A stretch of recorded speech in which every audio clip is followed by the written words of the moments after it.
আসসালামু আলাইকুম প্রিয় দর্শক। একটি জামাত ইসলামের এক এমপির একটি ঘটনা নিয়ে এখন আহ, উত্তাল সারা দেশ। একইভাবে এরকম আরো কিছু ঘটনা বিভিন্ন সময় আমাদের সামনে এসেছিল।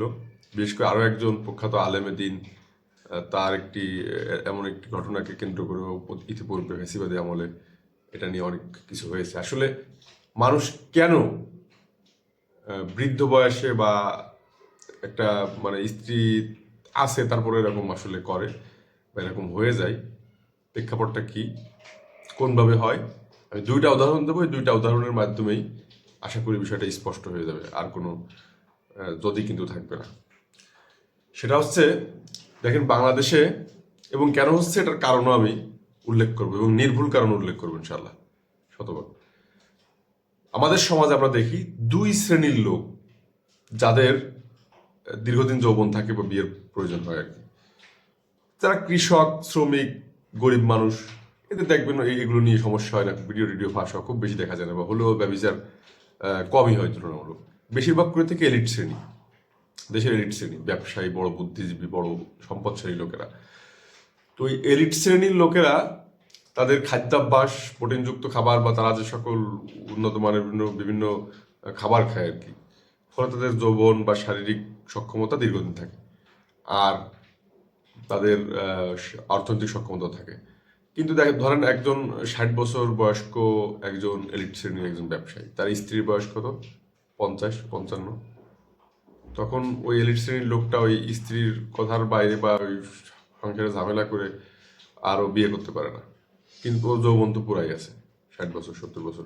তখনও তখনও কি করে, বিভিন্ন নায়ক নায়িকা মডেলদেরকে রাখে, আর তাদেরকে ঢাকার ফ্ল্যাট বা কিছু টাকা দেওয়ার বিনিময়ে তারা ব্যভিচার এর সম্পর্কে জড়িত হয়ে তারা এভাবে তাদের জীবন অতিবাহিত করে।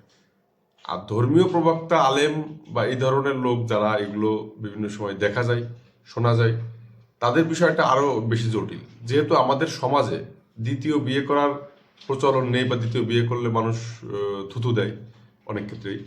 তো সেই ক্ষেত্রে দেখা যাচ্ছে কি, একজন মসজিদের ইমাম, মাদ্রাসার মুহতামিম বা একটা ধর্মীয় দলের একটা নেতা, তিনি তখন কি করেন, তিনি তখন বাধ্য হয়ে দেখে যে আমার তো বিয়ে করার প্রয়োজন, বয়স 60, স্ত্রী বয়স 50 বা 55, এখন তো আসলে আর স্ত্রী তো বয়স্ক হয়ে গেছেন, কি করা যায় কি করা যায়। আর বিয়ে করলে তো স্ত্রী খেপে যাবে, খেপে যে কোর্টে একটা মামলা করবে, বা দেখা যাচ্ছে সমাজে মানুষের বিভিন্ন কিছু বলা বলি করবে, আমি একজন হুজুর মানুষ, আলেম মানুষ, মোহতামিম বা একজন প্রিন্সিপাল বা একজন ইমাম, আমার মান সম্মান থাকবে না। তখন যে সে কি করে, তখন তারা করে কি, বা একজন দলের নেতা, তখন এরা গোপন বিয়ে করে তাদের প্রয়োজন মেটানোর জন্য। আর এলিট শ্রেণীটা বিয়ের ধার ধারে না, ওরা একেবারে ডাইরেক্ট জেনা করে। এরা গোপন বিয়ে করে, সেটা কিভাবে বিয়ে করে, তখন দেখা যাচ্ছে বলে যে আমি একজন সম্মানিত লোক, আমার পরিবারে তুমি যদি আসো, সংসারে আসো, বাড়িতে আসো, তাহলে অশান্তি হবে, ঝামেলা হবে, সমাজে সমস্যা হবে, বাড়ি আসতে পারবো না, সংসারে আসতে পারবো না, ঝামেলা করতে পারবো না, তোমার 5 লাখ টাকা মহারণা দিলাম, বা একটা চাকরি দিলাম, বা 2 লাখ টাকা দিলাম, বা একটা কোনো সম্পদ দিলাম, এর এর বিনিময়ে, মহারণার বিনিময়ে দুইজন সাক্ষী রেখে, এই যে সাক্ষী অমুক, সাক্ষী তমুক, বিয়েটা করলাম, অতএব তুমি আমার স্ত্রী। তো এগুলো ফিক্কি মতভেদ রয়েছে, তবে যতটুকু বোঝা যায়, কন্যার পিতার অনুমতি থাকলে বিয়ে শুদ্ধ। এমনকি অনুমতি না থাকলেও কন্যা যদি সাবালেকা হয়, সেটা জোড়াতালি দিয়ে অনেক সময় শুদ্ধ বলা যেতে পারে। এগুলো উলামায়ে কিরামের বিষয়, সেগুলো তাদের বক্তব্যে পাওয়া যাবে অ্যাভেলেবেল। তো যাই হোক, তখন কি হয় যে এই মান সম্মানের ভয়ে বা লোক কি বলবে এইসব ভয়ে ওই আলেম বা ওই নেতা বা ওই ধরনের সম্মানিত লোক যারা আছে, এরা আর ওই দ্বিতীয় স্ত্রীকে মিডিয়ার সামনে, সমাজের সামনে, পরিবারের সামনে আনে না। তো পরবর্তীতে যদি এভাবেই চলে যায়, তাহলে চলে গেল। আর যদি কখনো কোথাও এভাবে, যেহেতু পরিবারে আনে না, সমাজে আনে না, তখন থাকতে গেলে কোনো হোটেল, রেস্তোরাঁ, কি বলে, আবাসিক হোটেল, বা কোনো আত্মীয় স্বজনের বাড়িতে যে অনেক সময় থাকা লাগতে পারে, বা বিভিন্ন জায়গায় ফ্ল্যাট ভাড়া করে থাকা লাগতে পারে, বিভিন্নভাবে থাকা লাগতে পারে। তো এটা করলে তখন বিভিন্ন সময় দেখা যাচ্ছে যাদের শত্রু নেই তাদের সমস্যা হয় না, কিন্তু যারা রাজনীতি করে তাদের শত্রু আছে। ফলে এগুলো সামনে এসে, মৌলানা মামুনুল হকের শত্রু ছিল সরাসরি শেখ হাসিনা বা আওয়ামী লীগ, এখন জামাতের শত্রু অনেকেই আছে, বিএনপি আছে, আওয়ামী লীগ আছে। তো তাদের বিভিন্ন লোকজন লেগে থাকে এবং তারা এগুলো শনাক্ত করে ফেলে। আর শেষ যেটা বলবো সেটা হচ্ছে কি, যে এইভাবে মানে এটা জায়েজ হবে না, বা না না হবে, এটা ফিকহি বিষয়, সে বিষয়ে কথা বলবো না। তবে এটা নিঃসন্দেহে গরিত কাজ। তার কারণ গোপনে যদি বিয়ে করে, কোনো কাবিন রেজিস্ট্রি না করে, বা কাবিন রেজিস্ট্রি করলেও সেটার নাম কাস্তে, এর ফলে আর সমস্যা তৈরি হয়। সেটা হচ্ছে কি, যখন ওই লোকটা মারা যায় তখন ওই স্ত্রী উত্তরাধিকারী হতে পারে না, স্ত্রী উত্তরাধিকার পায় না, ফলে স্ত্রীকে ঠকানোই হয়। এটা জায়েজ নেই। অনেকে আবু বকর রাদিয়াল্লাহু আনহু, ওমর রাদিয়াল্লাহু আনহু বিভিন্ন জন বিবাহ করছে, দ্বিতীয়, এগুলো উদাহরণ আনে। তবে তারা কিন্তু গোপনে এভাবে করেনি, তারা স্ত্রীর মর্যাদা দিয়ে ঘরে এনেছেন এবং তারা উত্তরাধিকারী নির্বাচিত করেছেন। আর এই যে সমাজে এত পরকীয়া, এত ব্যভিচার, এলিট শ্রেণীদের ব্যভিচার, এমনকি আলেমদেরও এই ধরনের ঘটনা, এটার কারণ হচ্ছে কোরআনের একটা আয়াতকে তাচ্ছিল্য করার কারণে গজব এই সমাজের উপর নেমে এসেছে। সে আয়াতটা কি? সূরা নিসা 3 নম্বর আয়াতে আমরা পড়েছি, ফানকিহু মা তাবা লাকুম মিনান নিসাই মাসনা ওয়া সুলাসা ওয়া রুবা ফাইন খিফতুম আল্লা তা'দিলু ফাওয়াহিদা।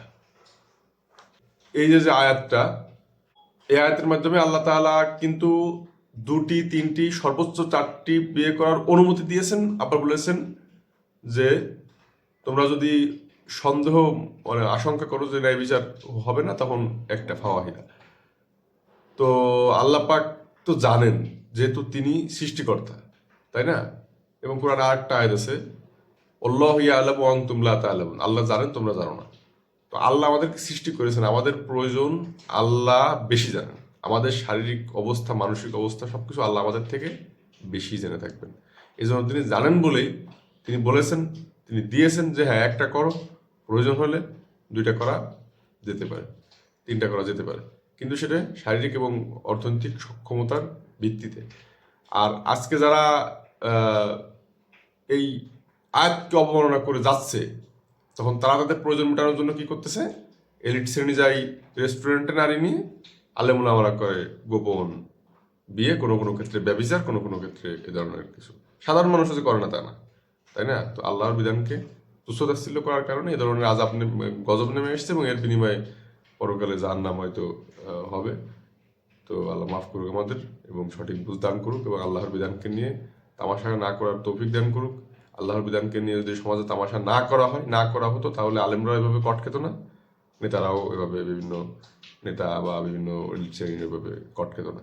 তো এভাবে কট খেতে হবে, সমস্যা নেই। আল্লাহর বিধানকে যেহেতু এই সমাজে অবমাননা করা হয়, দ্বিতীয় বিয়ে করলে থু দেওয়া হয়, বিভিন্ন রকমের প্রতিপন্ন করা হয়, অতএব আলেম বলেন, নেতা বলেন, জালেম বলেন, আপনাদের উপর গজব আসবে এভাবে। আল্লাহ আমাদের রক্ষা করুন, আমিন।